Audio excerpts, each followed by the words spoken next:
Balance sheet.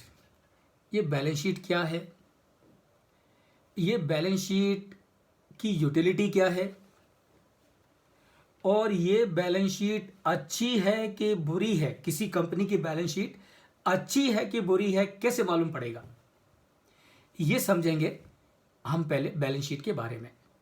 तो देखिए, balance sheet के दो हिस्से हैं। Balance sheet has got two parts, आप देख सकते हैं स्क्रीन के ऊपर। The first part is equities and liabilities, and second part as you can see on the screen is assets। तो अब समझ के लीजिए कि जब आपके बिजनेस की आप शुरुआत करते हैं तो शुरुआत करने के लिए आप अपनी जेब से पैसा बिजनेस में लगाते हैं। तो वो जो पैसा आप अपनी जेब से बिजनेस में लगा रहे हैं उसको इक्विटी कहते हैं। It is known as equity, you put money by way of share capital and it is called as equity। तो that is number one। number two, अब आपका बिजनेस बड़ा है, साइज बड़ा है, आपके पास में जो कैपिटल है वो लिमिटेड है, आपका बिजनेस 50 करोड़ का है, आपके पास में 20 करोड़ ही है, तो 20 करोड़ आप इक्विटी शेयर कर 20 करोड़ आप इक्विटी शेयर करके डालेंगे और 30 करोड़ आप लोन लेंगे। So that becomes your liability.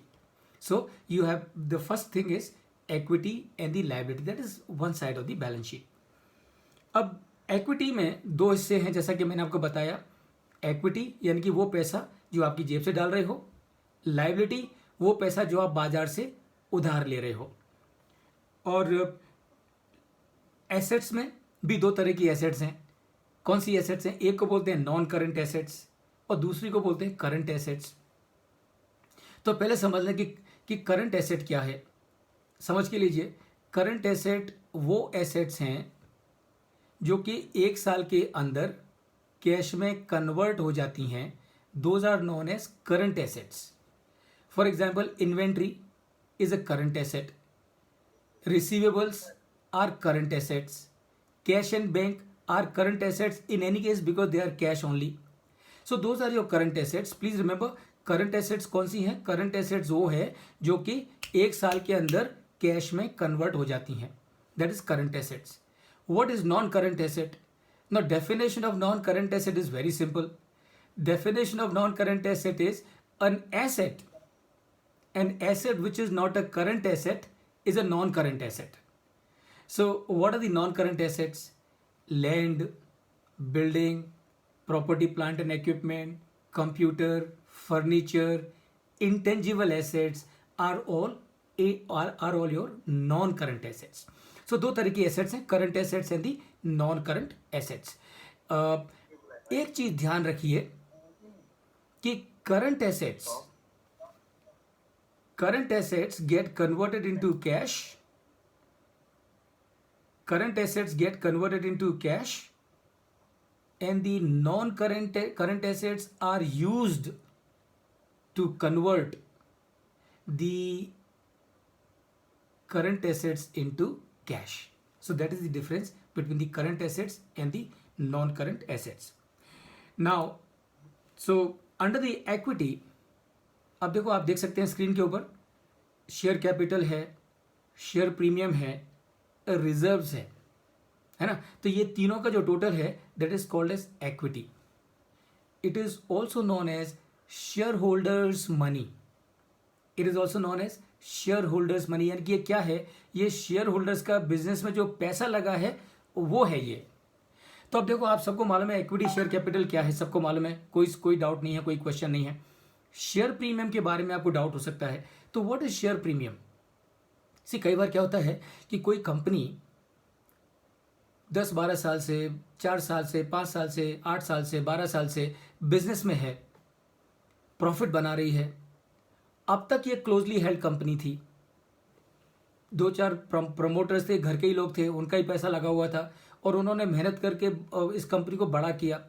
तो अब ये कंपनी की स्ट्रेंथ बढ़ गई क्योंकि इन्होंने क्या किया, सालों साल प्रॉफिट कमाया, वो प्रॉफिट को वापस प्लो बैक किया और प्रॉफिट को प्लो बैक किया तो क्या हुआ, उसकी नेटवर्थ बढ़ गई, है ना। तो अब अगर ये कंपनी शेयर मार्केट में जाके कैपिटल रेज करेगी तो जो शेयर की प्राइस होगी 10 रुपए की, वो बाकी वो शेयर को 10 रुपए में इशू नहीं करेगी, वो उसको 100 रुपए में इशू करेगी, 150 में करेगी, 300 में करेगी, डिपेंडिंग ऑन कि वो कंपनी के वैल्यूएशंस क्या होते हैं। तो जरा समझ के लीजिए, 10 रुपए का शेयर है, आईपीओ किया कंपनी ने, 100 रुपए में शेयर दिया, तो कंपनी को 10 रुपए के शेयर पे कितना रुपया मिला? 100 रुपीज। सो अब ये कंपनी की बैलेंस शीट में 10 rupees will come as share capital and 90 rupees will come as share premium. So that is the second component that you see on the screen. So that will, okay, I hope it's fine now. Is the voice audible? Santosh, you can unmute and tell me please. yes sir. संतोष, कभी अगर आवाज जाए ना तो आप मुझे unmute करके बता दीजिए, है ना। whenever there is a sound problem, just unmute yourself and tell me, तो मैं थोड़ा रुक जाऊंगा और वो टॉपिक को खत्म करके फिर आगे बढ़ूंगा, है ना। Okay okay, good, thank you. Alright, now friends, अब आप देखो नीचे रिजर्व का जो फिगर देख रहे हो ना, रिजर्व एक लिखा हुआ है, वो क्या है? अब देखिए, एक कंपनी प्रॉफिट बनाती है, तो जो कंपनी प्रॉफिट बनाती है, that profit belongs to whom? Remember, the profit that company has earned, it belongs to the shareholders. And why does it belong to the shareholders? It belongs to the shareholders because company has come into existence on the strength of shareholders' money. So if the company has come into existence on the basis of shareholders' money, तो इसका मतलब अगर ये company कुछ profit बनाती है तो वो प्रॉफिट किसको बिलोंग करता है? वो प्रॉफिट बिलोंग करता है शेयर होल्डर्स को। अब ये शेयर होल्डर्स की मर्जी है कि वो उसको डिविडेंड करके ले लें या उसको और आगे बिजनेस में लगा दें, या फिर थोड़ा डिविडेंड में ले लें और थोड़ा बिजनेस में आगे फ्लो बैक कर दें। तो रिजर्व्स का मतलब क्या है? ध्यान से सुनिए, रिजर्व का मतलब ये है, कंपनी ने 100 करोड़ का प्रॉफिट कमाया और 20 करोड़ कंपनी ने डिविडेंड करके शेयर होल्डर्स को दे दिए। अब कंपनी के पास 80 करोड़ बचे, तो ये जो कंपनी के पास 80 करोड़ बचे, that is flowed back into the business, and when that is flowed back into the business, that comes in the balance sheet and shown as reserves. तो समझ के लीजिए, रिजर्व का क्या मतलब है? रिजर्व का मतलब ये नहीं है कि ये कंपनी के पास में इतना कैश कहीं रखा हुआ है। रिजर्व का मतलब ये है कि ये कंपनी ने इतने सालों में बहुत सारा प्रॉफिट कमाया, और जो रिजर्व का जो फिगर है, समझो 500 करोड़ का है, तो इसका मतलब 500 करोड़ का प्रॉफिट कंपनी ने वापस फ्लो बैक किया। So that is the meaning of reserves, and that is why friends, please pay attention, एक चीज है इक्विटी शेयर कैपिटल और एक चीज है इक्विटी। इक्विटी शेयर कैपिटल का मतलब है वो पैसा जो आप जेब से लगाते हो। इक्विटी का मतलब है your money into the business as shareholder, and that includes share capital, share premium and reserves. So ये तीनों को का टोटल करेंगे, it is known as equity. तो इक्विटी को शेयर होल्डर्स कैपिटल भी कहते हैं। So you also call it as shareholders money और ओनर्स मनी और ओनर्स कैपिटल।